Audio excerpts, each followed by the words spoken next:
اب اس میں بتایا گیا کہ نگاہوں کی پاکی عقیدے کی پاکی کے بعد، نگاہوں کی پاکی کے بعد اب بتایا جا رہا ہے کہ جو عورت ہے، جو لڑکی ہے، اس کے اندر یہ صفت اللہ تعالیٰ نے رکھی ہے کہ اس کو تیار ہونا معلوم ہوتا ہے، اس کو سجنا معلوم ہوتا ہے، سنورنا معلوم ہوتا ہے، اور اپنی زینت ظاہر کرنے کا ایک عنصر اس کے اندر موجود ہے۔ تو اللہ تعالیٰ سورہ نور میں فرما رہے ہیں وَلَا يُبْدِينَ زِينَتَهُنَّ، یعنی کہ اور وہ ظاہر نہ کرے اپنی زینت، یعنی کہ یہاں پہ بتا دیا گیا ہے کہ زینت ظاہر نہیں کرنا ہے۔ پھر آگے ایک فہرست بتا دی گئی کہ کس کے سامنے زینت ظاہر کر سکتے۔ تو زینت میں کیا آتا؟ اچھی ڈریسنگ ہے، پھر خوشبو وغیرہ ہے، بجنے والے زیورات ہے، میک اپ ہے۔ تو ان چیزوں سے آراستہ ہو کر نامحرم کے سامنے نہیں جانا ہے، ان لوگوں کے سامنے اپنی زینت ظاہر نہیں کرنا ہے۔ انشاءاللہ آگے لیکچر میں پتہ چلے گا کہ محرم کون ہے اور نامحرم کون ہے۔ اس کے آگے اللہ تعالیٰ حکم دے رہے ہیں کہ وَلْيَضْرِبْنَ بِخُمُورِهِنَّ عَلَى جُيُوبِهِنَّ، اور ڈالے رہیں اپنی اوڑھنیاں اپنے سینوں پر۔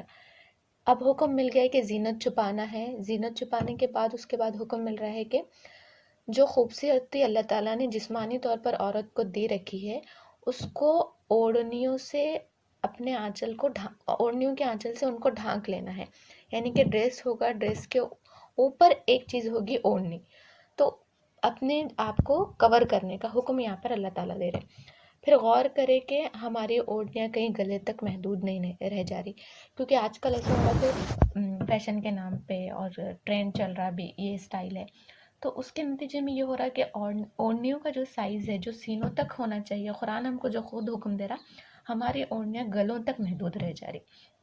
تو یہاں پر یہ چیز سمجھنے کی ضرورت ہے، اور اس میں دو چیزیں ہیں، ایک تو سطر سمجھنے کی ضرورت ہے اور دوسرا پردہ سمجھنے کی ضرورت ہے کہ سطر ہے کیا اور پردہ ہے کیا۔ سطر ہمارے کلائی کے ہاتھ، چہرہ اور پیر چھوڑ کر باقی تمام جسم کو کور کرنے کو سطر کہتے ہیں۔ تو محرم کے سامنے جب ہم آئیں گے تو ہمارا پورا سطر کور ہوگا۔ سطر کے کور ہونے کی نوعیت بھی ایسی ہونی چاہیے کہ یہ چیزیں کور ہو پوری طریقے سے، صرف کلائی دکھے، چہرہ دکھے اور پیر جو کہ ٹخنوں کے نیچے سے نظر آ سکتے ہیں۔ پہلی چیز کہ کور ہو، دوسری شرط یہ کہ اس میں کور ایسا ہو کہ اسکن ظاہر نہ ہو، یعنی کہ اندر کی اسکن جھلکے نہ، جیسا نیٹ وغیرہ ہے یا پتلا کپڑا ہے کاٹن وغیرہ کا، تو اس سے اسکن جھلکتی ہے تو وہ یوز نہیں کرنا ہے۔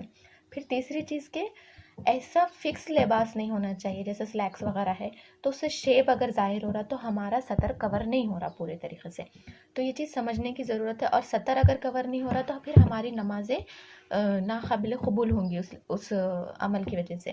تو سطر پر ہم کو غور کرنا ہے کہ سطر میں اعضاء کور ہو پورا طور پر، صرف چہرہ، ہاتھ اور پیر جو کہ ٹخنوں کے نیچے سے دکھ سکتے ہیں، ہاتھ بھی کلائی کے اتنے اور چہرہ صرف چہرہ، تو یہ چیز ہونی چاہیے۔ پھر اس کے بعد حکم ہے کہ یہ تو سطر ہے، سطر میں ہم صرف محرم کے سامنے آ سکتے، مگر سطر سے اور زیادہ چیز ہے پردہ۔ تو پردے میں یہ ہے کہ پردے میں جو حکم ہم کو سورہ نور اور سورہ احزاب میں ملتا ہے اس کا یہ ہے کہ ہم کو پورے طریقے سے اپنے آپ کو کور کر لینا چاہیے، یعنی کہ جتنا ہم محرم کے سامنے چیزیں کھول سکتے تھے، اب نامحرم کے سامنے ہم اتنی چیزیں بھی نہیں کھول سکتے، پوری طریقے سے چہرے کا بھی ہم کو پردہ اس کے اندر کرنا ہے۔ تو اب اس میں یہ چیز ایک چیز سمجھنے کی ضرورت ہے کہ الحمدللہ ہم جو تحریکی شعور رکھتی ہیں تو الحمدللہ ہم اپنے آپ کو پورا کور کر کے گھر سے ہم لوگ نکلتے ہیں، مگر ایک چیز جائزہ لینے کی یہاں پہ یہ ضرورت ہے کہ جب ہم سوشل میڈیا کا پلیٹ فارم یوز کر رہے ہیں تو ہماری فوٹو یا کسی کی بھی فوٹو ہم بلا اجازت اگر پوسٹ کر رہے ہیں اسٹیٹس وغیرہ پہ، ڈی پی وغیرہ پہ، تو یہ چیز بھی غلط ہے۔ اگر ہم تیار ہے، فنکشن کی فوٹو ہے تو وہ بھی ہم اسٹیٹس پہ رکھنے سے گریز کریں، کیونکہ پردے کا حکم وہاں بھی ہمارے لیے لاگو ہوتا ہے۔ تو یہ چیز ہم کو خود سمجھنے کی ضرورت ہے۔ اب اس کے بعد یہ چیز سمجھ میں آ گئی کہ سطر کیا ہے اور پردہ کیا ہے۔ تو سطر سے زیادہ پردہ ہے، تو سطر محرموں کے لیے ہے اور پردہ نامحرموں کے لیے، یعنی کہ نامحرم کے سامنے جائیں گے تو ہم کو پردے کے حکم پر عمل آوری کرتے ہوئے جانے کا حکم ہے۔ پھر اس میں بھی یہ ہے کہ نگاہیں جھکا لینی ہے، دبی آواز میں ہم کو بات نہیں کرنی ہے، کہ سامنے جو شخص ہے اگر اس کے دل میں کچھ جذبات ہے تو وہ ابھر جائے، تو اٹریکشن ہم کو کسی بھی صورتحال میں نہیں کروانی ہے اپنی طرف۔ تو اللہ تعالیٰ کی اور نبی صلی اللہ علیہ وسلم کی لعنت ہے جو عورتیں مردوں کو اپنی طرف رجھاتی ہے، آواز کے ذریعے، اسٹائل کے ذریعے، یا پھر پیر زمین پہ مارتی ہوئی چلتی ہیں. تو یہ حکم ہم کو دیا جا رہا ہے کہ سطر کے ساتھ ساتھ، نگاہوں کے ساتھ ساتھ، آواز کے ساتھ ساتھ، ذہن کے ساتھ ساتھ ہم اپنے جسم کو بھی کور کر کے پوری طریقے سے پاکیزگی اختیار کریں. ہم نے دیکھ لیا کہ محرم کے احکامات کیا ہے اور نامحرم کے احکامات کیا ہے. نامحرم کے سامنے جب ہم پردہ کریں گی تو ہی ہم حیا والی ہوں گی، یعنی کہ حیا عقیدے میں بھی ظاہر ہوں گی، حیا نگاہوں میں بھی ظاہر ہوں گی، حیا سوچ میں بھی ظاہر ہوں گی، حیا زینت چھپانے میں بھی ظاہر ہوں گی، حیا سینوں پہ آنچل ڈالنے میں بھی ظاہر ہوں گی، اور حیا پردے کے حکم پر عمل آوری کرنے میں بھی ظاہر ہوں گی.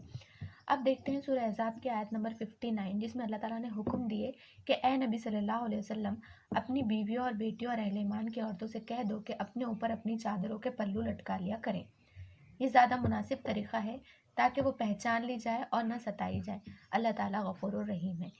یعنی کہ سطر کے ساتھ ساتھ اب پردے کا حکم بھی آ گیا ہے کہ جب گھروں سے باہر نکلے تو اپنے ڈریس کوڈ کے اوپر ایک مزید اور چادر کا اضافہ کر لے جو سر سے لے کے پاؤں تک ہو، جس میں پورا باڈی اور پورے جسم کے اعضاء کور ہوں.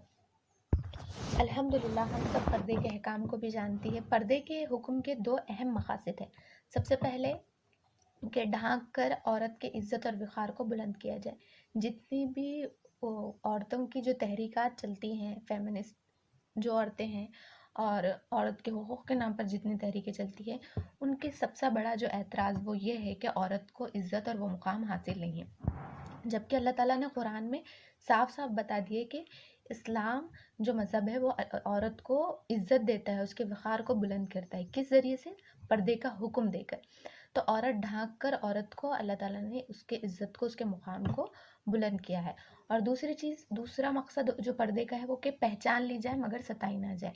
یعنی کہ جو باعزت عورتیں ہوتی ہیں وہ اللہ کے نزدیک وہ خود کو ڈھانک کر نکلتی ہے جب گھروں سے نکلتی ہے، یعنی کہ پردہ کرتی ہیں، اور انہیں دیکھنے والے لوگ یہ خود سمجھ جاتے ہیں کہ یہ باوقار باعزت عورتیں ہیں جو اپنے آپ کو پورا کور کر کے گھر سے نکلی ہیں. تو پہلی ضرب ان آوارہ نظروں پر لگا دی گئی کہ یہ جو عورتیں ہیں یہ با حیا ہے، با پردہ ہے، ان سے تم غلط چیزوں کی امید نہیں لگا سکتے.